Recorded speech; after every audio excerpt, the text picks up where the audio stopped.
I'm excited to introduce today's speaker, Lisa Walden.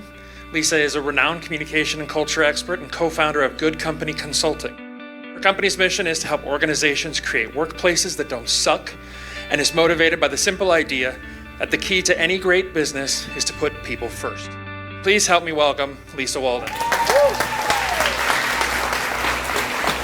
When I talk to managers, leaders, and CEOs, and I ask them, what are you worried about? Almost across the board, the answer is burnout.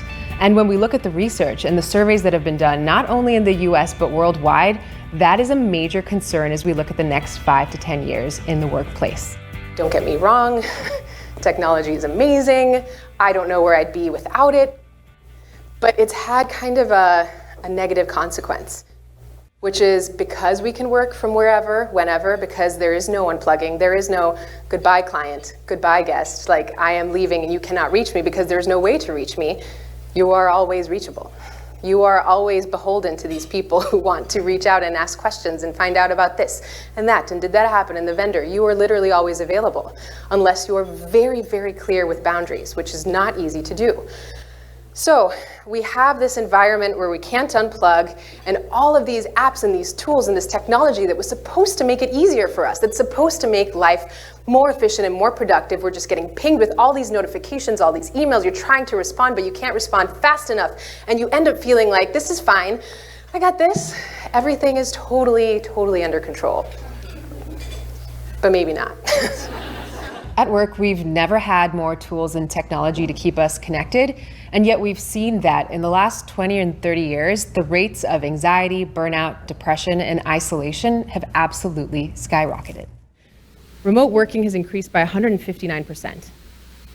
So we are connecting and collaborating, communicating with each other from behind screens. So we're missing that human component of looking into each other's eyes, of reading body language, of being present. And that's how we've communicated for most of humanity's history, right? We can't keep doing things the way that they've always been done.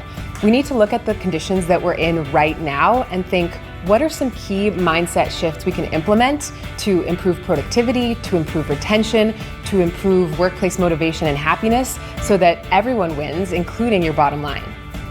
And we hear about a lot of leaders who have the best intentions, and they'll talk to their people and say, listen, I am so invested in your growth. I want to see you rise here. I'm here for you. I'm going to be always reachable. Text me whenever. I want to help you in your career. I have a track record of taking 0 vacation days. You can count on me. But it's actually super deflating when we talk to those direct reports of those leaders.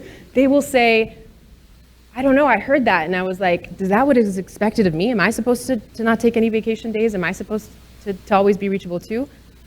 That's the message they're taking away. Because when you are collecting badges, and leaders love these badges, they have the busy badge of honor, they have the 0 sick days badge of honor, there is the unused PTO badge of honor, we have the always reachable badge of honor, and then my personal favorite, chief vacationer.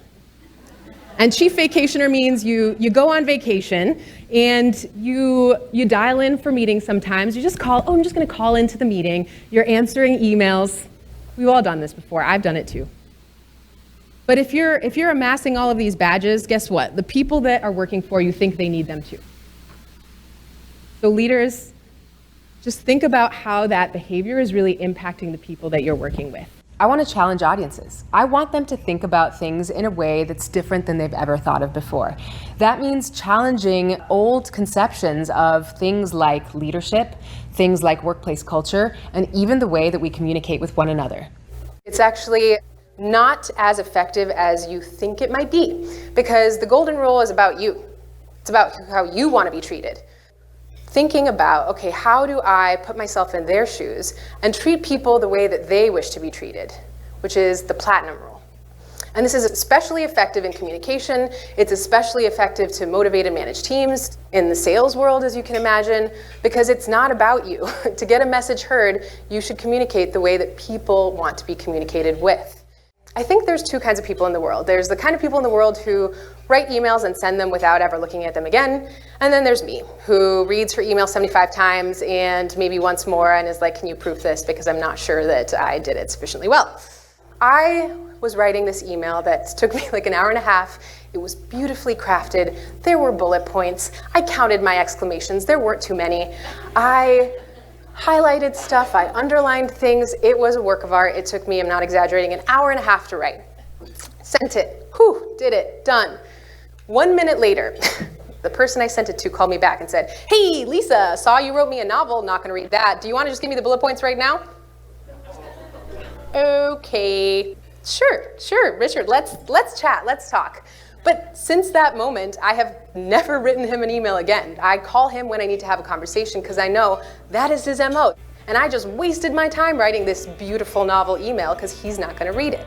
What I hope when people walk away from a presentation is that I've given them not only some key awareness around issues that they'd never really thought about before, but some actionable strategies that they can implement themselves. Now, leaders, you've heard this before, but it cannot be said enough. People are looking to you to know what to do and how to behave. They're not going to do as you say, they're going to do as you do. It is just a fact.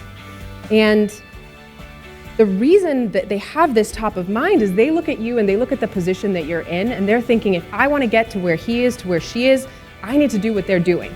So they're going to model your behavior.